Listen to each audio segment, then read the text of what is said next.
Hello my dear students, कैसे हो आप सब। मैं Lokesh Agarwal accounts by triple A में एक बार फिर आपका स्वागत करता हूं। दोस्तों, आज हम लोग कैश फ्लो स्टेटमेंट शुरू करने जा रहे हैं, जो बीकॉम बीबीए 12th क्लास सब जगह होता है, लेकिन अभी जो पर्टिकुलरली बुक हम फॉलो कर रहे हैं ये बीकॉम सेकेंड ईयर की और बीकॉम थर्ड ईयर की आरबीडी पब्लिशर की बुक है, जो राजस्थान यूनिवर्सिटी के लिए पब्लिश की जाती है।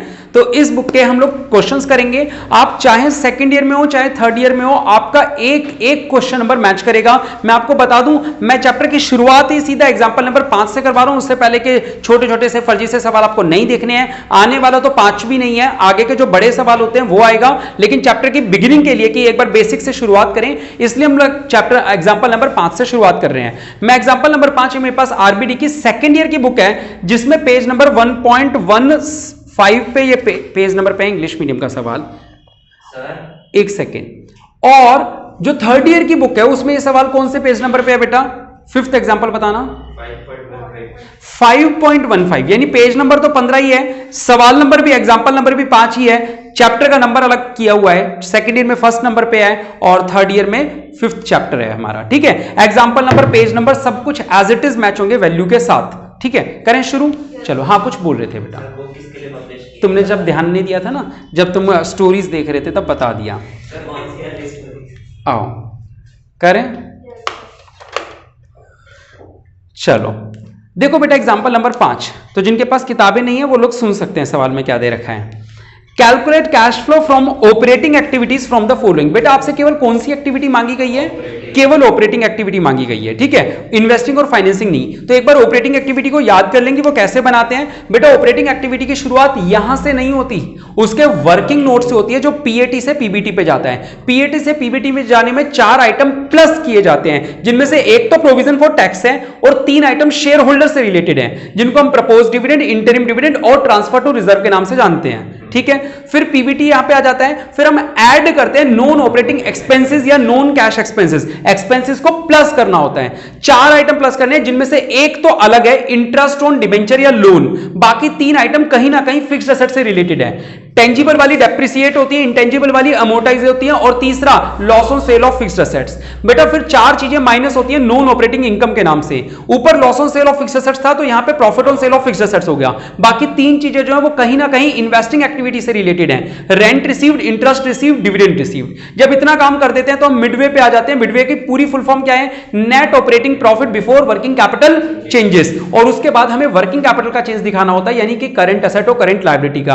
बेटा कैश करंट एसेट के घर में रहता है और घर में तो बहुत बदमाशी करता है, उल्टे सीधे काम, पड़ोसी के घर में जाके सीधा बच्चा। यानी एसेट अगर बढ़ती है तो माइनस कर देंगे, कम होती है तो प्लस कर देंगे। लायबिलिटी बढ़ती है तो सीधा प्लस और घटती है तो माइनस। इतना करने के बाद भी ऑपरेटिंग खत्म नहीं होती बेटा, एक आइटम फिर भी लास्ट में बच जाता है। कौन सा? Tax paid. कौन से साल का? प्रीवियस ईयर वाला। और वो जो पीएटी से पीबीटी में जाता है वो कौन सा होता है? करंट ईयर वाला। ठीक है, इतनी सारी समरी मैंने आपको याद करवा दी ऑपरेटिंग एक्टिविटी की, जिसको पढ़ने में इतना टाइम लगा था, आज 2 मिनट में हमने इसको रिवाइज कर लिया। आइए चले देखते हैं सवाल नंबर 5, एग्जांपल 5। देखो सवाल को करने के लिए पहले मैं इसका वर्किंग नोट से ही शुरुआत कर देता हूं। वर्किंग नोट जो बनाते हैं उसमें शुरुआत किससे होती है? पीएटी से। फिर इसमें कुछ चीजें ऐड करने के लिए जगह खाली छोड़ देता हूं और आंसर क्या आ जाएगा इसमें से? पीबीटी, जहां से ऑपरेटिंग एक्टिविटी की रियल शुरुआत हो जाती है। फिर हम इसमें फिर से ऐड करते हैं, क्या ऐड करते हैं? Non operating expenses. थोड़ी सी जगह छोड़ता हूं ऐड करने के लिए, लेस करेंगे नॉन ऑपरेटिंग इनकम। फिर इनकम ज्यादा मिलती नहीं है, जनरली 1 या 2, वरना मिलती नहीं है, तो जो आंसर आएगा उसको हम बोलते हैं net operating profit before working capital changes. और फिर लास्ट में नीचे टैक्स पेड माइनस हो जाएगा। तो मैंने इस तरीके से आप लोगों को डाटा तो बना के रख दिया कि इस तरीके से वैल्यू डालनी होंगी हमें। ठीक है बेटा, चलो सवाल के अंदर क्या क्या दे रखा है और उनकी कहां कहां पोजीशनिंग है। हमें इस चैप्टर में मेनली करना क्या है? पोजीशनिंग पता लगानी है कि कौन सी चीज कहां जाएगी, पोजीशन कहां है उसकी। आओ बस देखो शुरू करते हैं। Calculate cash flow from operating activities from the following data. पहला और लिखा है profit made during the year 2 lakh after considering the following items. Profit made during the year यानी कि प्रॉफिट आफ्टर टैक्स, जिसको हम प्रॉफिट फॉर द ईयर भी बोलते हैं। कितना है? 2 लाख रुपए का। उसके बाद हमें कुछ आइटम्स बताए हुए हैं जो इसमें से माइनस करने के बाद आए हैं, जैसे कि डेप्रिसिएशन। आप एक एक करके बताते जाइए। सबसे पहले आपको दे रखा है डेप्रिसिएशन। बेटा डेप्रिसिएशन पीएटी से पीबीटी में आता है या एनओई वाले में आता है? एनओई वाले में, तो यहां पे लिख देता हूं डेप्रिसिएशन, कितने रुपए का, 10,000 का डेप्रिसिएशन। उसके बाद अगला आइटम क्या है, अमोर्टाइजेशन ऑफ गुडविल। तो अमोर्टाइजेशन आप लोग पूरा लिख लीजिएगा, मैं हिंट लिख रहा हूं यहाँ पे, अमोर्टाइजेशन 5,000। उसके बाद हाँ बोलो,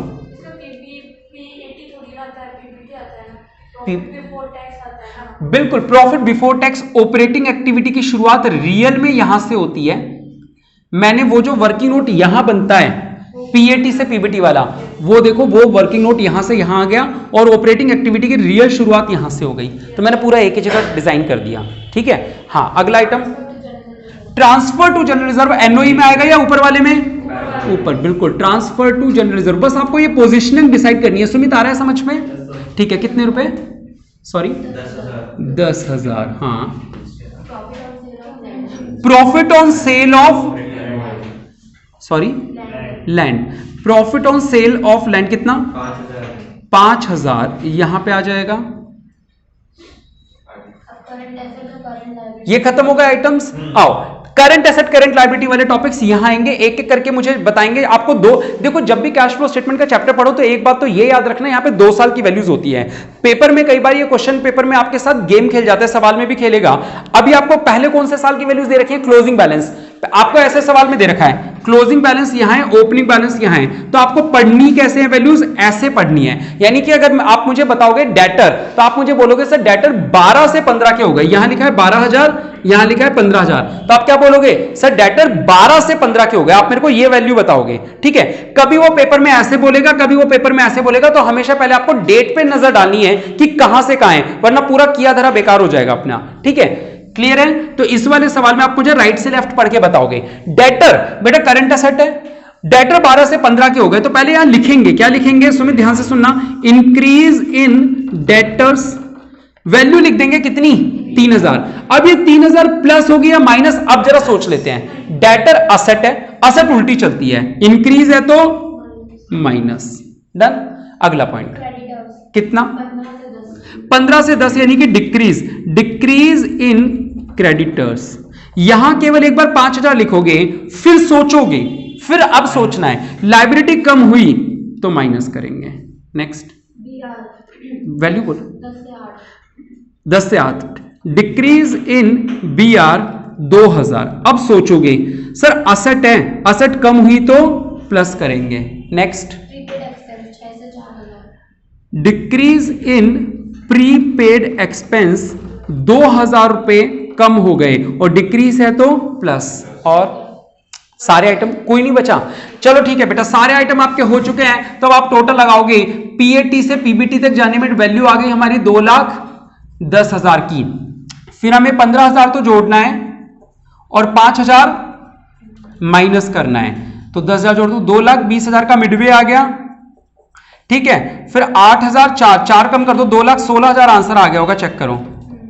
इसको हम क्या बोलेंगे, पॉजिटिव आंसर आया तो क्या बोलेंगे, नेट नहीं लगाएंगे, क्या लिखेंगे, कैश इनफ्लो लिखेंगे, फ्रॉम आप नहीं लगाएंगे, ऑपरेटिंग एक्टिविटीज, कैश इनफ्लो। ठीक है, डन, क्लियर हो गया। तो ये था हमारा एग्जांपल नंबर 5, स्ट्रेट फॉरवर्ड, हमें केवल वैल्यूज जानी थी, कोई वर्किंग नोट नहीं, कुछ नहीं। ठीक है, चलो एग्जांपल नंबर 6 पे चलते हैं। हाँ बाद में कर लेना आराम से, कोई दिक्कत नहीं है। एग्जाम्पल नंबर 6 एक बार देखें, ओरली बता रहा हूं, अब एग्जाम्पल नंबर 6 या इसमें बोर्ड पे करवा देता हूं, एक साथ हो जाएगा बेटा, अभी चिंता ही मत करो। देखो कैसे करवाऊंगा, मेरा तरीका कुछ अलग है सवाल करने का, अभी मत करो, रुको तो सही। एग्जाम्पल नंबर 6 यहां आ रहा है आपका, ये रहा एग्जाम्पल नंबर 6। ठीक है, चलो बेटा एग्जांपल नंबर 6 में देखेंगे आप लोग क्या करना है। The following is the position of current asset and current liability के ओपनिंग क्लोजिंग दे रखे हैं। इस बार आपको ओपनिंग इधर है, क्लोजिंग इधर है, तो आप मुझे लेफ्ट टू राइट पढ़ के बताओगे, ऐसे वैल्यूज पढ़ोगे तो देख रहे हो, कभी इधर से उधर तो कभी इधर से उधर, ये बात आपको हमेशा ध्यान रखनी है। कह रहे the company incurred a loss of 25,000 during the year, company ने 25,000 का लॉस हुआ है। बेटा जब लॉस होता है तो profit after tax word use नहीं करते, क्या लिखते हैं, net loss during the year. क्या वर्ड यूज करते हैं, नेट लॉस। कितने रुपए का हुआ है, 25,000 रुपए का लॉस हुआ है, और लॉस को पॉजिटिव नहीं नेगेटिव वैल्यू लिखते हैं। ठीक है, चलो अच्छा, उसके बाद आपको क्या दे रखा है, कैलकुलेट कैश फ्लो, बस ये 5 आइटम दे रखे थे। तो सुनना बेटा, ये नेट लॉस है, नेट लॉस के बाद कोई भी एडजस्टमेंट नहीं है तो ये भी 25,000 आ जाएगा, लेकिन इसको प्रॉफिट बिफोर टैक्स नहीं, इसको भी क्या बोलेंगे, नेट लॉस बोलेंगे। कोई भी एडजस्टमेंट नहीं दे रखी तो मिडवे कितना आ जाएगा, माइनस का 25,000 मिडवे। ठीक है, अब आपको वो असेट लायबिलिटी दे रखी है, प्रोविजन फॉर बैड डेप्ट 2000 से नहीं 1000 से 2000 हो गया है ना। अब यहां पे कितने का, ये करंट लायबिलिटी है प्रोविजन फॉर बैड डेप्ट, 1000 की बढ़ गई तो increase in provision for doubtful डेप्ट कितना बेटा, 1000 की बढ़ गई और बढ़ी तो प्लस कर देंगे। ठीक है, नेक्स्ट शॉर्ट टर्म लोन। बेटा लोन वर्ड को अंडरलाइन कर दो, लोन वर्ड को अंडरलाइन कर दो। ये बेशक करंट लायबिलिटी है, बेशक ये करंट लायबिलिटी है, लेकिन ये कौन सी एक्टिविटी में जाना चाहिए, फाइनेंसिंग एक्टिविटी का आइटम है। ठीक है, मैं आपको उस दिन बोल रहा था ना कि एक आइटम रह रहा है मेरा, कोई छोटा सा वर्ड है जिसके बारे में, तो वो शॉर्ट टर्म लोन ही है। शॉर्ट टर्म लोन जो है बेटा ये क्या होता है हमारे लिए, फाइनेंसिंग एक्टिविटी है। लोन है ना इसलिए फाइनेंसिंग है ये हमारी। ठीक है, क्लियर है। हाँ, एक और पॉइंट याद आ गया मेरे को, एक और पॉइंट याद आ गया।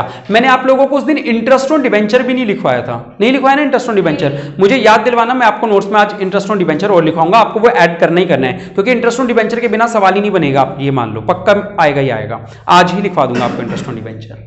हाँ, तो पहली बात तो ये काट दिया आपने शॉर्ट टर्म लोन। अगला वर्ड है क्रेडिटर्स, कितने से कितने हो गए, 15 से 30 के हो गए, इंक्रीज इन क्रेडिटर्स 15,000 के बढ़ गए, यानी कि ये भी प्लस होंगे, लायबिलिटी है। और बिल्स रिसीवेबल 30 से 40 के हो गए, इंक्रीज इन बिल्स रिसीवेबल जो कि असेट है 10,000 की, इसलिए क्या होगी, माइनस होगी। हो गए सारे आइटम, तो 5 और 1 6 प्लस 35 में से 16 गए तो 19, नेगेटिव क्या आ रहा होगा, तो वही इस बार क्या लिखेंगे, कैश आउटफ्लो नहीं लिखेंगे, कैश यूज्ड वर्ड लिखेंगे, क्या, cash used in operating activity. ठीक है बेटा, आ रहा है समझ में आप लोगों को। तो सवाल के अंदर जब उन्होंने आंसर किया होगा तो सीधा इसको मिडवे लिख दिया होगा, लेकिन आप अपने स्टेप्स लगा लगा के लिखेंगे, क्योंकि आपकी पोजीशनिंग तय होनी चाहिए कि आपको किसके बाद क्या लिखना है। ठीक है, बुक वाले को तो पहले से ही पता है कि उसने कोई आइटम नहीं डाला हुआ, लेकिन आप, हाँ बेटा आपको तो पहले से पता नहीं है ना कि कोई एडजस्टमेंट मिल रही है नहीं मिल रही है। चलो ठीक है, तो ये था हमारा एग्जांपल नंबर 6। अब एक काम करते हैं, पहले हम लोग है ना वो नोट बना देते हैं। एक्चुअली कैश यूज्ड वर्ड लिखते हैं, आउटफ्लो नहीं लिखते। हाँ, वो मैंने आपको ये समझा था, पैसे का आना इनफ्लो होता है, जाना आउटफ्लो होता है, लिखेंगे यूज्ड। ठीक है, बुक वालों ने क्या लिखा है, यूज लिखा है, बस यूज लिख लेना। आओ चलो, अब मैं आप लोगों को पहले वो नोट बता दूं, वो नोट आप लोगों को अपने नोट्स में ऐड करना, जगह तो होगी सभी के पास, नहीं हो तो जरूर बना लेना। बेटा ये जो इंटरेस्ट ऑन डिबेंचर एक टॉपिक है, या interest on long term borrowing, क्या टॉपिक है, interest on long term borrowing. जब मैं यहां लिखता हूं लॉन्ग टर्म बोरोइंग, इसका मतलब मैं लिखना चाह रहा हूं इंटरेस्ट जो डिबेंचर पे होता हो या बैंक लोन पे होता हो। लॉन्ग टर्म बोरोइंग का मतलब क्या हुआ, ऑन डिबेंचर या फिर लोन। डिबेंचर और लोन दोनों ही लॉन्ग टर्म बोरिंग होते हैं ना बेटा। ठीक है, तो इन पे जो इंटरेस्ट होता है, ठीक है, कभी कभी तो ये स्ट्रेट फॉरवर्ड गिवन होता है। मान लो सवाल में एडिशनल इंफॉर्मेशन में गिवन है, थोड़ी देर के लिए केस 1 एडिशनल इंफॉर्मेशन में गिवन है interest on debentures amounted to ₹12,000, तो ये कहां कहां जाएगा। ठीक है, आप लोगों को ये पहले से मैंने लिखवा रखा है, इंटरेस्ट ऑन डिबेंचर 2 जगह जाएगा, क्योंकि ये फाइनेंसिंग एक्टिविटी से रिलेटेड है, इसलिए फाइनेंसिंग में माइनस होगा और नॉन ऑपरेटिंग एक्सपेंसेस में प्लस होगा। हाँ या ना, यहां पे जो पहला आइटम था वो यही था जो आज मैंने रिवाइज करवाया था, सही याद आ रहा है। ठीक है, ये तो तब अगर डायरेक्ट हमें वैल्यू दे रखी है तब तो कोई दिक्कत नहीं है, आपको ये तो पता है कि ये जाएगा कहां कहां। मुद्दा ये है कि जब इसकी वैल्यू नहीं दे रखी होगी तो एक हिडन एडजस्टमेंट होगा। It is always, if it is not given,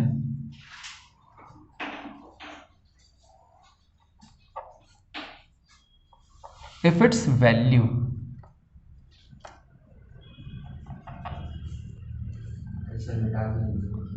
is not given, it's hidden.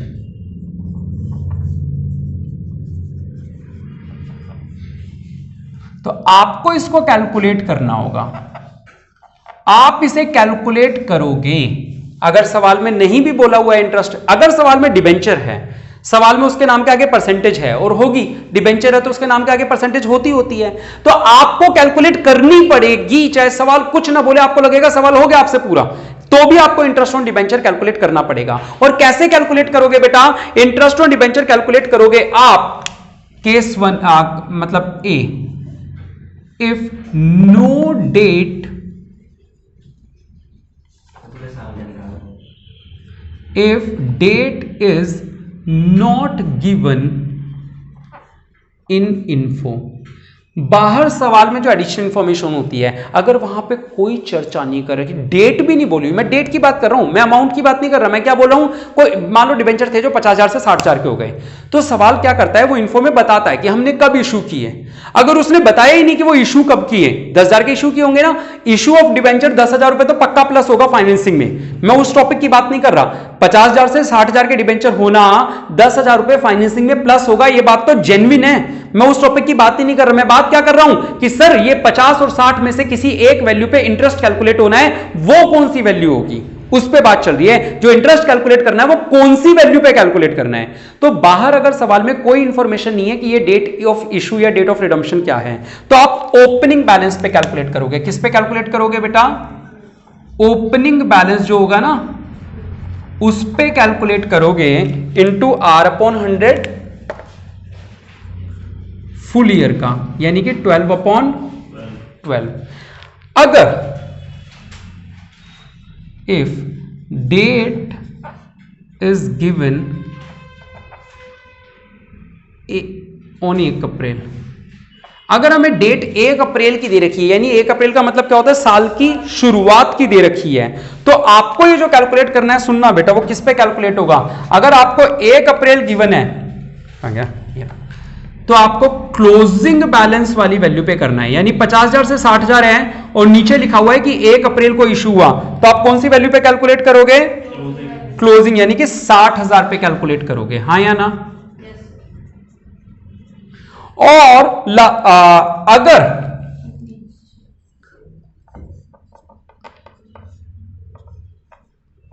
साल के लास्ट की डेट दे रखी है 31 मार्च, यानी साल के लास्ट में 50,000 से 60,000 के जो डिबेंचर हुए, 10,000 के जो इशू हुए वो 31 मार्च को किए, तो आप जो कैलकुलेट करोगे वो कौन सी वैल्यू पे करोगे बेटा? ओपनिंग बैलेंस पे करोगे। क्यों का मीनिंग तो बहुत अच्छे से समझाऊंगा, अगर आपको समझना है तो थोड़ी सी देर बाद आज की क्लास में अभी बताऊंगा, ठीक है। अगर यहां पे if date is given during the year, यानी सवाल में बीच की कोई डेट दे रखी, जैसे कि 1 अक्टूबर या 1 जनवरी, 1 जनवरी लिख दूं, 1 जनवरी, तो आपको क्या करना होगा जरा सुनना। अगर 1 जनवरी जैसी डेट दे रखी हो तो इसे 2 हिस्सों में बांट लो, एक तो 1 अप्रैल से 31 दिसंबर और दूसरा 1 जनवरी से 31 मार्च, यानी यहां का जो इंटरेस्ट कैलकुलेट होगा 9 मंथ्स का, बिल्कुल सही बेटा, ये तो कैलकुलेट होगा,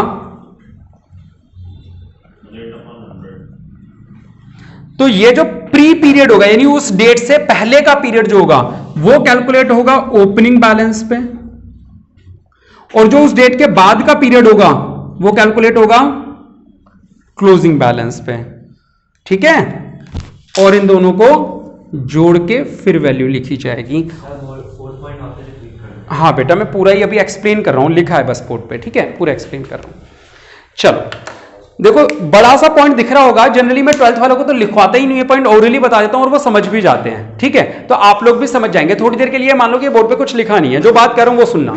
सर मेन मुद्दा तो पहले ये बताओ कि इंटरेस्ट का ट्रीटमेंट क्या होता है, यानी वो कैश फ्लो में कहां दिखता है। तो वो कैश फ्लो में 2 जगह दिखेगा, एक बार फाइनेंसिंग एक्टिविटी में माइनस और एक बार एनओई में। ये तो ट्रीटमेंट हुआ उस वैल्यू का। सर क्या ये वैल्यू हमें सवाल में गिवन होगी? हाँ, हो सकता है कि एडिशनल इंफॉर्मेशन में गिवन हो, interest on debenture paid during the year 10,000, तो दोनों जगह 10,000 चले गई। लेकिन अगर वैल्यू गिवन नहीं है, और डिबेंचर है सवाल में, तो ये वैल्यू हमें निकालनी पड़ेगी, ये इंटरेस्ट हमें कैलकुलेट करना पड़ेगा। सवाल ये पैदा होता है कि इंटरेस्ट कौन सी वैल्यू पे कैलकुलेट होगा, यानी परसेंटेज तो पता है 8%, मान लो डिबेंचर के आगे 8% लिखा है तो 8% कैलकुलेट करना है, लेकिन सर कौन सी वैल्यू पे, सवाल में तो दो वैल्यूज हैं, 50,000 से 60,000 लिखा है, तो कौन सी पे करे, 50 पे 60 पे, तो वो कैसे डिसाइड करना है, वो जो मैं बोल रहा हूं उस बात को सुनना। अगर बाहर इंफॉर्मेशन में कोई डेट गिवन है कि इस फलाना डेट पे इशू हुआ या रिडीम हुआ और वो डेट 1 अप्रैल की है यानी कि साल के शुरुआत की, तो आपको कौन सी डेट पे करना होगा कैलकुलेट, क्लोजिंग पे। अगर ओपनिंग डेट दे रखी है एडिशनल इंफॉर्मेशन तो किस पे कैलकुलेट करोगे, क्लोजिंग पे। क्लोजिंग डेट दे रखी है इन्फो में तो किस पे कैलकुलेट करोगे, ओपनिंग पे। और अगर बीच की कोई डेट दे रखी है 1 अक्टूबर, 1 जनवरी, 1 दिसंबर, कोई भी डेट दे रखी है, मान लो 1 जनवरी है, तो क्या करोगे, 1 जनवरी से पहले के पीरियड 9 महीने जो हुआ, अप्रैल से 1 जनवरी तक का जो पीरियड हुआ, उस 9 महीने तक ओपनिंग पे और उसके बाद के 3 महीने तक क्लोजिंग पे। क्लियर है सभी को। और सर अगर कोई डेट गिवन ही ना हो, तो कोई डेट गिवन ही ना हो तो ओपनिंग बैलेंस पे कैलकुलेट करोगे। ठीक है, समझ में आ रहा है। अगर ओपनिंग डेट दे रखी है तो क्लोजिंग पे, क्लोजिंग दे रखी है तो ओपनिंग पे, बीच की कोई दे रखी है तो बीच वाली डेट से पहले के पीरियड में ओपनिंग, बाद के पीरियड में क्लोजिंग, और सर डेट ही नहीं है तो ओपनिंग। बस ऐसे 12th क्लास के बच्चे को याद करवा देता हूं, आपको भी हो गया होगा। अब वो क्यों का जवाब देता हूं। तुम कौन से वाला पूछ रहे थे, कोई भी एक पूछो उसको, दोनों बताऊं, कोई एक पूछ लो, बी पूछ लेते हैं। सर कह रहे हैं 1 अप्रैल पे डेट दे रखी है तो आपने क्लोजिंग वाले पे क्यों कैलकुलेट करवाया, यही तो मन में सवाल आ रहा है। सर इशू तो किए थे 1 अप्रैल को, आप वैल्यू कैलकुलेट करवा रहे हो क्लोजिंग वाले पे। आओ जरा समझते हैं, बड़ा ही सिंपल सा तरीका है, आप प्रैक्टिकली सोच लेना।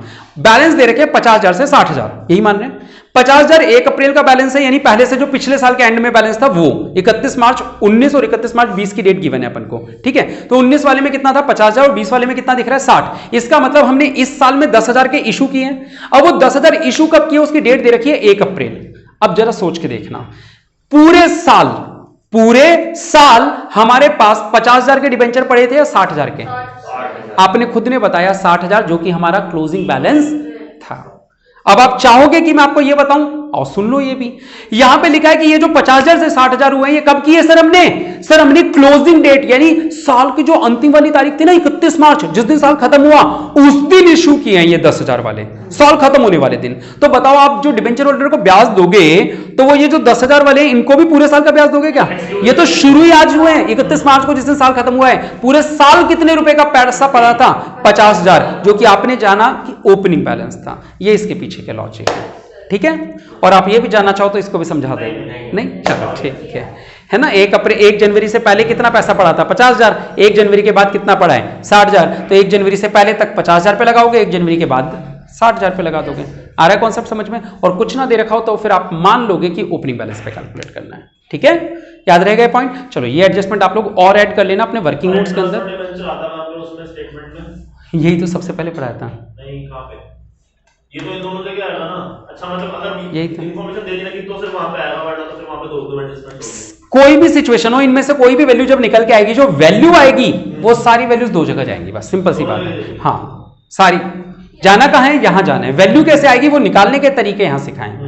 ठीक है, क्या बेटा दोबारा? शॉर्ट टर्म लोन का लिखना हो तो लिख लो, जैसे आपको बैंक ओवरड्राफ्ट याद है, बैंक ओवरड्राफ्ट करंट लायबिलिटी होने के बावजूद कहां आता है, फाइनेंसिंग में। उस बैंक ओवरड्राफ्ट के ब्रैकेट में लिख लो शॉर्ट टर्म लोन भी करंट लायबिलिटी होने के बावजूद कहां आएगा, बैंक ओवरड्राफ्ट में। उसका आप ये देखो कि लोन या बैंक ओवरड्राफ्ट बिजनेस चलाने के लिए लिया गया पैसा है, तो वो ऑपरेटिंग रिलेटेड नहीं है, वो किससे रिलेटेड है, फाइनेंसिंग से। तो चाहे तो आपने जहां बैंक ओवरड्राफ्ट लिखा है वहीं ब्रैकेट में शॉर्ट टर्म लोन STL भी लिख लेना। ठीक है, अगला सवाल करें। चलो ठीक है, एग्जाम्पल नंबर कौन सा है, 7 दे रखा है हमें, काट दो। करवाना तो करवा देता हूं, ऐसा कुछ है नहीं इसमें, आपने बोल दिया बस। ठीक है, 8 का है ये रहा। हाँ नहीं, अच्छा नहीं, केवल एक एडजस्टमेंट सिखाने लायक है, सीख लो। चलो 8वां, वो जो मैंने आपको अकाउंट बनाने सिखाए थे ना, फिक्स्ड एसेट्स अकाउंट, उससे रिलेटेड है। आ जाओ सीख लेते हैं, कोई दिक्कत नहीं है। कहाँ है अपना सवाल, ये रहा। Calculate cash flow from operating activities from the following information, ये एक सवाल है हमारे पास। ये सब बुक्स में नई पुरानी सब में 8वें नंबर सेम टाइम पे सेम जगह मिलेगा। Calculate cash flow from operating activity, और आपको ओपनिंग क्लोजिंग बैलेंस दे रखे हैं। सबसे पहले P&L का ओपनिंग बैलेंस दे रखा है। हम कौन सा क्वेश्चन कर रहे हैं, ये क्वेश्चन नंबर 8 कर रहे हैं। चलो बेटा, सबसे पहले हमें ओपनिंग क्लोजिंग दे रखा है पी एंड एल का, यानी प्रॉफिट फॉर द ईयर कितना निकलेगा, हम 30,000 से 45,000 हो गया, यानी इस साल हमने कितने रुपए कमाए, 15,000। बिल्कुल सही जवाब बेटा। जो सबसे पहले प्रॉफिट हम लिखेंगे वो 15,000 आ जाएगा, पीएटी मानेंगे इसको हम लोग, ठीक है। पी एंड एल का जो बैलेंस होता है उसे हम पीएटी बोलते हैं, प्रॉफिट आफ्टर टैक्स का बैलेंस। अब आपको दे रखा है जनरल रिजर्व 10,000 से 15,000 हो गए, अपने आप तो बढ़ नहीं गए होंगे, 5,000 रुपए गुल्लक में डाले होंगे ना, तभी तो बढ़े होंगे। ट्रांसफर टू रिजर्व कितने रुपए, 5,000 यहां पे ट्रांसफर टू रिजर्व के नाम से प्लस हो गए। और provision for depreciation on plant, ये भी अभी करेंगे। एक बार जरा इस पॉइंट में देखो, ये जो पूरा पॉइंट है, इस पैराग्राफ के बाद एक, इस टेबल के बाद एक पैराग्राफ है अगले पेज पे, एन आइटम ऑफ प्लांट जिसकी कॉस्ट इतनी थी, बुक वैल्यू इतनी थी, बेच दिया इतने पे ड्यूरिंग द ईयर, यानी प्लांट के ऊपर एक एडजस्टमेंट का अकाउंट बनना है, बना लेंगे। एक बार थोड़ी देर इसको छोड़ दो प्लांट को। आउटस्टैंडिंग एक्सपेंस जो है वो 5,000 से कितने के हो गए बेटा, वो करंट लायबिलिटी है, इन डिक्रीज हुए है ना, 5 से 3 हुए ना, डिक्रीज इन क्या था, आउटस्टैंडिंग एक्सपेंस 2,000 के डिक्रीज हो गए, यानी कि माइनस कर दूं, ठीक है। उसके बाद अगला है गुडविल, जो कि 20 से 10 की हो गई। उस दिन मैंने गुडविल लिखवाया था, नहीं लिखवाया था आपको, नहीं लिखवाया ना, गुडविल भी इंपॉर्टेंट, अभी यही लिखवाता हूं, ठीक है। गुडविल भी है, इसका मतलब वर्किंग नोट की क्लास में मिस हो गए 2-4। उस दिन मैंने वर्किंग नोट में गुडविल नहीं लिखवाया ना आपको, हाँ, तो गुडविल भी एक इंपॉर्टेंट आइटम है, बताता हूं अभी। एक्चुअल में जो मेरे को याद आ रहा था वो गुडविल ही था, जो छोटा ही है और इंपॉर्टेंट भी है, इसको तो मैं लिखवाता ही नहीं हूं, ये तो इस साल लिखवा दिया आपको, पहली बार लिखवाया बोर्ड पे आज तक मैंने। चलो क्या बता रहा था मैं, गुडविल 20 से कितने की हो गई, 10 की। आपका हो गया सर ये तो बड़ा आसान है, गुडविल अमोर्टाइज हो गई कितने रुपए की, 10,000 की, तो यहां डाल दूं 10,000 अमोर्टाइजेशन ऑफ गुडविल। कम होती है तो इसका मतलब अमोर्टाइजेशन हो गए, बिल्कुल सही, प्लस कर देंगे, ठीक है। उसके बाद डेटर्स 40 से 30 के हो गए, डिक्रीज इन डेटर्स कितने के कम हो गए बेटा, 10,000 के कम हो गए, और कम हो गए तो प्लस करेंगे, 10,000 के कम हो गए, ठीक है। और कुछ इस पेज पे तो नहीं है। अब अगला आइटम सीधा प्लांट का आ गया। क्या प्लांट की सेल परचेज वैल्यू कुछ दे रखी थी क्या, अच्छा, बस यही सब दे रखा है, चलो ठीक है। अब देखो, हम किसी असेट का अकाउंट तो तब बनाए ना जब हमें उस असेट का ओपनिंग क्लोजिंग पता हो, है या ना। हमें असेट के किसी प्लांट अकाउंट का ओपनिंग क्लोजिंग पता है क्या, नहीं। हाँ, लेकिन हमें वो जो एक्यूमुलेटेड डेप्रिसिएशन अकाउंट जो होता है, जिसका नया मतलब नया नाम एक्यूमुलेटेड है, पुराना नाम क्या था, प्रोविजन फॉर डेप्रिसिएशन, उसकी ओपनिंग क्लोजिंग पता है। यानी जिस चीज का अंदर ओपनिंग क्लोजिंग और बाहर एडिशनल इन्फो है, उसका अकाउंट बनना चाहिए। चलो मशीनरी अकाउंट नहीं बना पा रहे अपन, कोई बात नहीं, एक्यूमुलेटेड डेप्रिसिएशन अकाउंट बना ले। एक वर्किंग नोट अब बनाने, बीच में और कोई पॉइंट तो नहीं छोड़ा ना, मैंने सारे करवा दिए ना, ठीक है। तो अब हमें क्या करना है, यहां पे एक एक्यूमुलेटेड डेप्रिसिएशन अकाउंट बनाना है, एक्यूमुलेटेड डेप्रिसिएशन अकाउंट। बेटा आप लोगों को याद है एक्यूमुलेटेड डेप्रिसिएशन अकाउंट में कहां क्या आता है, ओपनिंग बैलेंस आता है इधर, क्लोजिंग इधर, बताना। प्रोविजन 30 से 35 के हो गए, है ना, 30,000 से 35,000 के हो गए। हाँ बोलो, कोई एक आधी ऐसी होगी वो जो नीचे से होगा। चलो 30,000 से 35,000, ठीक है, ये तो ओपनिंग क्लोजिंग हो गया। अब इंफॉर्मेशन क्या गिवन है, कह रहे हैं आइटम ऑफ प्लांट जिसकी कॉस्ट थी 30,000, जिसकी बुक वैल्यू 18,000 है, वो बेच दिया 22,000 में। सुनना बेटा, यहां पे एक इंफॉर्मेशन करनी है, कहां करें, यहां कर दो इस सवाल में, वहां अगला सवाल आ जाएगा ना। हाँ चलो ठीक है, कोई बात नहीं। देखो एक्यूमुलेटेड डेप्रिसिएशन, सबसे पहले हम सेल वो निकाले, प्रॉफिट या लॉस। प्रॉफिट या लॉस कैसे निकलता है, sale value minus book value, हाँ या ना। हमें सवाल में कॉस्ट भी गिवन है वैसे तो, लेकिन फिलहाल इसी की बात करते हैं। सेल वैल्यू कितनी है और बुक वैल्यू 18,000। सुनना बेटा, 22,000 की सेल वैल्यू थी और बुक वैल्यू कितने की थी, 18,000 की, यानी कि 4,000 का क्या हुआ, प्रॉफिट। बेटा 4,000 का प्रॉफिट यहां माइनस हो जाएगा, 4,000 profit on sale of plant, हाँ या ना। ये बात क्लियर हो गई सभी को। दूसरी बात अब सुनना, जो मैं यहां पे आपको बता रहा हूं ये बात ध्यान से सुनना, क्योंकि बुक वैल्यू क्या होती है बेटा, पता है आपको बुक वैल्यू क्या होती है, sir cost minus accumulated depreciation, ये लिखवाया था मैंने उस दिन आपको, ठीक है। हमें बुक वैल्यू पता है कितनी है, 18,000, कॉस्ट कितनी थी 30,000 माइनस एक्यूमुलेटेड डेप्रिसिएशन। तो एक्यूमुलेटेड डेप्रिसिएशन इधर ले जाओ। बिल्कुल सही, एक्यूमुलेटेड डेप्रिसिएशन कितना आ गया बेटा? अब ये 12,000 क्यों निकाला है सर? ये 12,000 यहां नहीं आता, एक्यूमुलेटेड वाला नहीं आता यहां पे, ये 12,000 यहां आएगा बेटा। एक्यूमुलेटेड डेप्रिसिएशन के डेबिट साइड में आएगा प्लांट, और ये कितने रुपए आ जाएगा? अब इसका टोटल लगाओगे कितना हो गया? 47,000। यहां लिखोगे 47,000। ये जो 17,000 की बैलेंसिंग फिगर आई है, ये करंट ईयर का डेप्रिसिएशन है, हाँ या ना? ये करंट ईयर का डेप्रिसिएशन यहां पे आएगा, 17,000 depreciation on plant for current year, हाँ या ना? ये 12,000 नहीं जाएगा। 12,000 क्यों नहीं जाता? क्योंकि एक बार यहां आता है, एक बार प्लांट अकाउंट के क्रेडिट में आ जाते हैं, तो क्रॉस हो जाता है। जो जाता है वो कौन सा है? ये वाला डेप्रिसिएशन। जिन लोगों ने वर्किंग नोट की क्लास ना देखी हो, मैं लिंक भेज दूंगा, आप आराम से उसको संडे को बैठ के कभी भी देख लेना, छोटी सी वीडियो है 30 मिनट की, ठीक है? क्लियर हुआ ये पॉइंट? अब ये सवाल पूरा हो चुका है हमारा, ये पॉइंट सबको समझ में आ गया जो मैंने करवाया? चलिए, यहां दो वैल्यूज हमारी नई आ गई, एक तो ये वैल्यू आ गई वर्किंग नोट से, एक ये आ गई। अब आंसर निकाल सकते हैं। पहले तो हम पीबीटी निकाल देते हैं। पीबीटी कितना आ जाएगा हमारा? 15 और 5 20,000। अब यहां पे मिडवे आ जाएगा, 20 और 10 30 और 10 40 47 43,000 मिडवे आ गया होगा, चेक कर सकते हैं आप लोग। और लास्ट में हमारा आंसर आ जाएगा, 2 कम करने 41 और 10 51,000 इनफ्लो आ गया होगा। हो गया ये सवाल सॉल्व, ठीक है? चलो, एक चीज मैंने अभी थोड़ी देर पहले कोई नाम लिया था, गुडविल का। आओ बेटा, ये जो गुडविल है ना, ये एक स्पेशल आइटम है बेटा। गुडविल ये बड़ा स्पेशल आइटम है। गुडविल, इसके दो ट्रीटमेंट अलग अलग हैं। अगर ये डिक्रीज हो रहा होता है तो आपको पता है ये नॉन ऑपरेटिंग एक्सपेंसेस में प्लस हो जाता है, राइट ऑफ के नाम से या अमोर्टाइजेशन के नाम से, हाँ या ना? लेकिन अगर ये इंक्रीज हो रहा हो, तो आप इसको इन्वेस्टिंग एक्टिविटी में माइनस करेंगे परचेज ऑफ गुडविल के नाम से। किस नाम से? परचेज ऑफ गुडविल के नाम से। ये तो हो गया अमोर्टाइज, और ये क्या हो गया? Purchase of goodwill. जैसे किसी मशीनरी को परचेज करते हैं, देखो गुडविल क्या है? एक फिक्स्ड एसेट्स है। फिक्स्ड एसेट्स की वैल्यू बढ़ रही है, इसका मतलब फिक्स्ड एसेट्स खरीदी होगी। मशीनरी की वैल्यू बढ़ेगी तो मशीनरी की वैल्यू कहां जाएगी? वो इन्वेस्टिंग एक्टिविटी में परचेज के नाम से। उसी तरह गुडविल की वैल्यू अगर बढ़ेगी तो वो कहां जाएगी? इन्वेस्टिंग एक्टिविटी में परचेज के नाम से। बात याद रहेगी आप लोगों को? मैंने लिखवा दी तो अब तो याद रहेगी, वरना तो हो सकता है आप लोग बाय चांस इसको भूल जाते हैं, ठीक है? और सवाल करें या इतना कॉपी करोगे? चलो, इतना ही करते हैं आज के लिए, इतना ही। कल मिलेंगे कुछ नए सवालों के साथ, तब तक के लिए शुक्रिया। जय हिंद, जय भारत।